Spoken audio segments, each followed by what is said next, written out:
श्री स्वामी समर्थ. हर हर महादेव. देवादिदेव महादेव व स्वामींच्या कृपेने तुमच्या सर्व चांगल्या इच्छा पूर्ण होवो ही स्वामींच्या व महादेवांच्या चरणी प्रार्थना करते आणि आजच्या नवीन व्हिडिओला सुरुवात करते. पितृपक्षातील एकादशी 28 सप्टेंबर 2024 म्हणजे शनिवारच्या दिवशी आलेली आहे. मैत्रिणींनो, पितृपक्षामध्ये जसे की आपल्या सर्वांनाच माहित आहे, आपले पितृ या पृथ्वी लोकावरती येतात आणि आपण त्यांची आठवण काढतोय की नाही याचे स्मरण करतोय की नाही तेही पाहतात.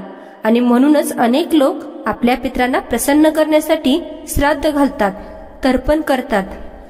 मैत्रिणींनो, पितृपक्षाचे वैशिष्ट्य असे आहे की आपल्या जीवनात जर पितृदोष असेल तर या पितृदोषाचे निवारण करण्यासाठीचा हा सर्वोत्तम काळ असतो.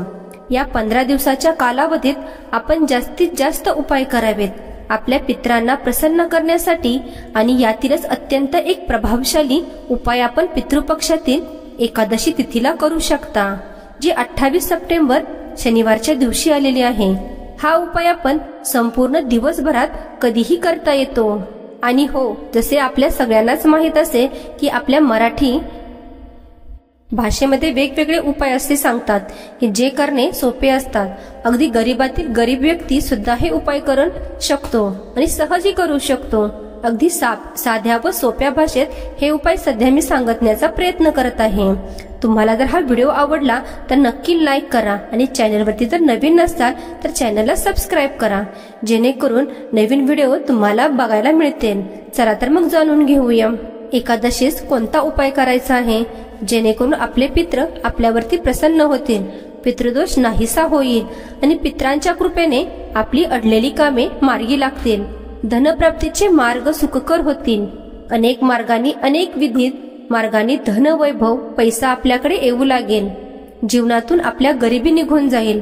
मैत्रिणींनो, हा उपाय करण्यासाठी आपल्याला थोडीशी सामग्री लागते, जी आपल्याला किराणा मालाच्या दुकानात सहज उपलब्ध होईल. सामग्री लक्षपूर्वक ऐका. अगदी थोडेसे काळे तीळ घ्यायचे आहेत. अगदी थोडेसे चिमूटभर जरी असले तरीही चालतील. ते काळे तीळ किराणा मालाच्या दुकानात आपल्याला मिळून जातील. त्यानंतर तांदळाचे 7 साबुदाणे, म्हणजे साबूत म्हणजेच जे तुटलेले नाहीत किंवा फुटलेलेही नाहीत, असे तांदळाचे 7 दाणे आपण घ्यायचे आहेत. अशा तांदळाच्या दाण्यांना अक्षदा असेही म्हटले जाते. सोबतच आपण जव देखील घेणार आहोत. जव म्हणजे काय, तर जी गव्हाची लोंबी असते त्याला आपण गव्हाच्या लोंबीला जव असे म्हणतात. जर तुमच्याकडे जव नसतील तर आपण थोडेसे गहूही घेऊ शकता. अगदी थोडेसेच घ्यायचे आहेत आणि या प्रमाणात घेऊ शकता. फक्त तांदळाचे लक्षात ठेवा की 7च काळे तीळ, 7च दाणे घ्यायचे आहेत आणि काळे तीळ आणि गहू आपण अगदी थोडेसेही घेऊ शकता. ही सामग्री घेतल्यानंतर आपल्याला जवळपास एक अश्वत्थ म्हणजेच पिंपळाचे वृक्ष, या वृक्षामध्ये सर्व देवी देवतांचा वास आहे. या पिंपळाच्या झाडाचे एक पान आपल्याला लागणार आहे. हे पान आपल्याला घेऊन यायचे आहे. हे पान आपल्याला कुठलेही चांगलेच पान आणायचे आहे. कुठेही फाटलेले नसावे किंवा तुटलेले, खराब झालेले नसावे. मैत्रिणींनो, आपण जे उपाय करत असतो यामध्ये सामग्रीचे जे महत्व आहे ते अनन्यसाधारण असते. त्यामुळे जी सामग्री आहे ती किडलेली देखील नसावी, त्याला डंकही लागलेला नसावा. अशी सामग्री चांगली आपण घेतल्यानंतर या पिंपळाच्या पानावरती आपल्याला पितरांचे नाव लिहायचे आहे. आणि आपले पित्र कोण, तर आपल्या घरातील ज्या व्यक्तींचा मृत्यू झालेला आहे, विशेष करून आपल्या घरात आपले वडील असतील किंवा आजोबा असतील, पंजोबा असतील, हे जे घराचे कर्ता पुरुष असतात त्यांना आपण आपले पित्र म्हणतो.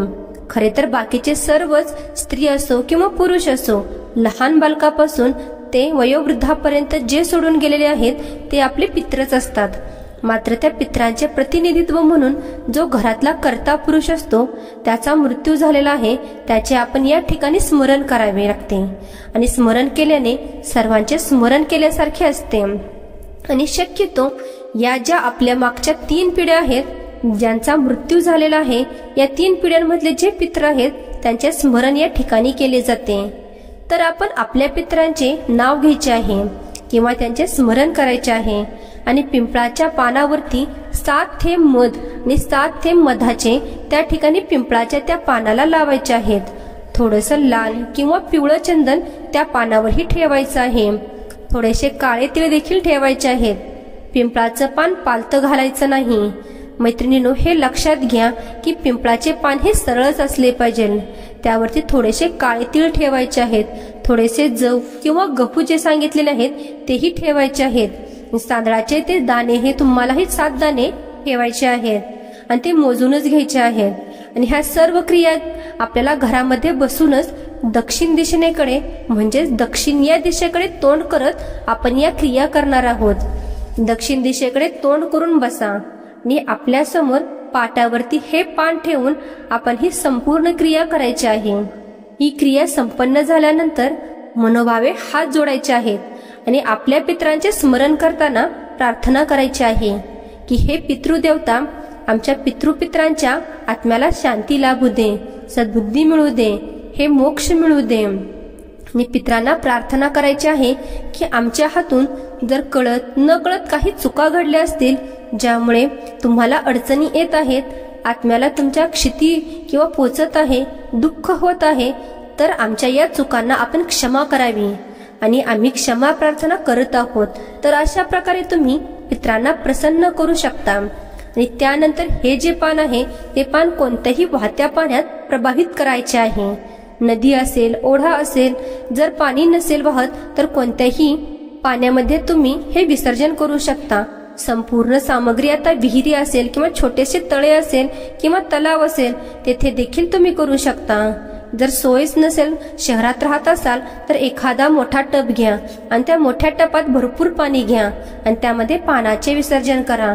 त्यानंतर कोणत्याही झाडाखाली आपण हे पाणी टाकून देऊ शकता संपूर्ण सामग्री सहित. फक्त तिथे कोणाचा पाय पडणार नाही याची आपण काळजी घ्यायची आहे.